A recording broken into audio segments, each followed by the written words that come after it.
జై జై లక్ష్మీనారాయణ. ఈరోజు 17వ పాసురము. అంబురమే తండిరే శోరే అరీర్షర్యాం ఎంబురమారన్ నందగోపాలాయై இருந்துராயை கொம்பரன் ஆர்க்கெல்லாம் கொள்ளந்தே குளவிளக்கு எம்புரமாட்டின் யசோதாயை அறிவுராயை அம்புரமாரோங்கி எளகளங்கனந்து ஒம்பர் கோமானாயை உறங்கரே சுரந்திராயை செரு பார்க்காள் அலுவல்வான் பலதேவா உம்பியாம் நீயே మరివెళందలో రెంబవాయై. ఈ 17వ రోజున గోపికలు నందగోపాలుని గృహమును కాపలా కాచేవారిని అనుమతితో గృహంలోకి వెళ్ళి అచట నిద్రిస్తూ ఉన్నటువంటి నందగోపాలుని, యశోదమ్మును, బాలగోపాలుని, బలరాముని మేలుకొలుపుతూ ఉన్నారట. శ్రీకృష్ణ పరమాత్మ అసురుల వలన ఏమి అపాయము కలగకూడదనే భయము చేత, కలుగుతుందో అనబడేటటువంటి భయము చేత రక్షకుడుగా నందుడు మొదట ఉండి పడుకొని మంచంపై పడుకొని ఉండి ఈ విధముగా అంటూ ఉన్నారట.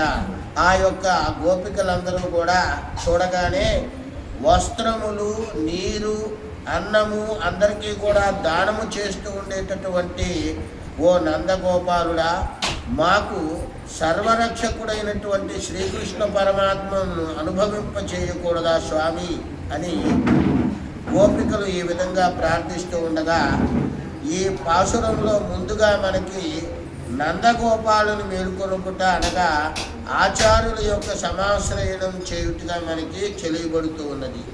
ఆచార్యుల యొక్క సమాశ్రయణం చేత మంత్రమును, మంత్రార్థముల చేత సర్వేశ్వరుణ్ణి తెలుసుకోగలుగుట అనేది తెలుస్తూ ఉంటుంది.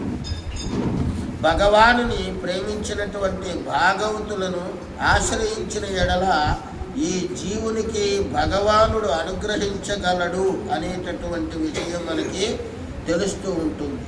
నందగోపాలుడు లేచి గోపికలను లోనికి వెళ్ళమని అనుమతి ఇయ్యగా, వీరు ముందుగా వెళ్ళి అచ్చట మంచం మీద పడుకొని ఉన్నటువంటి యశోదమ్మును ఈ విధంగా అంటూ ఉన్నారట. ఓ చిగురు వంటి దానా, మా కులమునకు మంగళదీపం వంటి దానా, మాకు స్వామిగా ఉండేటటువంటి ఓ యశోదమ్మ, లేవమ్మ, మేము వచ్చినది మా స్వామి అయినటువంటి నందగోపాల కృష్ణుని కోసమమ్మా. మా కోర్కెలు నీ హృదయమునందు పడితే చాలమ్మా తల్లి అని ప్రార్థిస్తూ ఉన్నారట. యశోద ఆజ్ఞ తీసుకుని ఆ ప్రక్కపై మంచంపై పవడిస్తూ ఉన్నటువంటి శ్రీకృష్ణ పరమాత్మను మేలుకొల్పుదామని స్వామి దగ్గరకు వెళ్ళేసరికి స్వామి పాదపర్యంతము శిరస్సు మొదల వరకు కూడా ముసుగు వేసుకొని పడుకుని ఉన్నారట. అటువంటి సమయంలో ఇలా అంటూ ఉన్నారట. 3 అడుగులలో స్వామి లోకాన్నంతటిని త్రివిక్రముడై కొలిచినటువంటి నిత్యశూరి నిర్వాహకుడా, అలనాడు ద్రౌపదీదేవి గోవింద గోవింద అని పిలవగానే మెల్లగా రక్షించుట కొరకై లేచి వచ్చావు కదా, మీరు లేక శ్రీకృష్ణ పరమాత్మను లేవకపోవటం ఏమిటి అన్నట్లుగా అన్నగారైనటువంటి బలరాముణ్ణి లేపకుండా ముందుగా నేను ఏ విధంగా లేస్తాను అని శ్రీకృష్ణ పరమాత్మ లేవలేదట. ఈ విధంగా అన్నగారును కూడా ప్రార్థిస్తూ ఉన్నారు గోపికలు.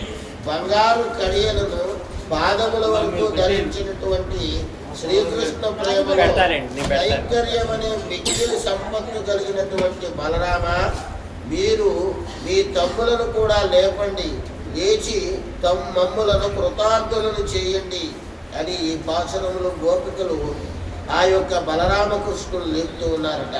ఇక్కడ బలరాముడు శ్రీకృష్ణుడు ఎక్కడ లేడు, లీలాదేవి యొక్క భవనంలో ఉన్నారు అని ఈ విధంగా చెప్పినారు ఈ రోజున. మరి ఈరోజు నందుడు అనగా ఆచార్యుడిగా మనము భావించవలెను. వస్త్రములు అనగా భగవానుడు లభించేటటువంటి చోటు. నీరు అనగా ఈ జీవునికి పరమాత్మయే ధారక పోషక తత్వము అనేటటువంటి విషయం.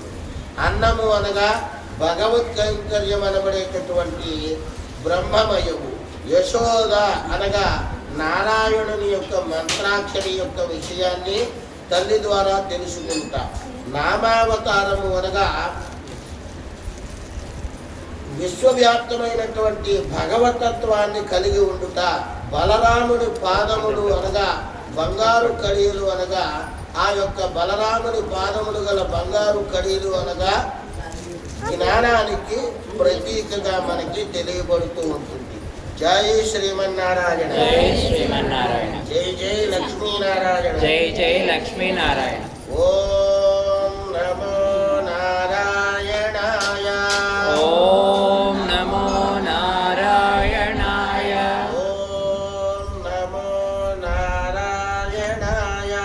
ఓం నమో నారాయణాయ. ఓం నమో భగవతే వాసుదేవాయ. ఓం నమో భగవతే వాసుదేవాయ. ఓం నమో భగవతే వాసుదేవాయ. ఓం నమో భగవతే వాసుదేవాయ. జై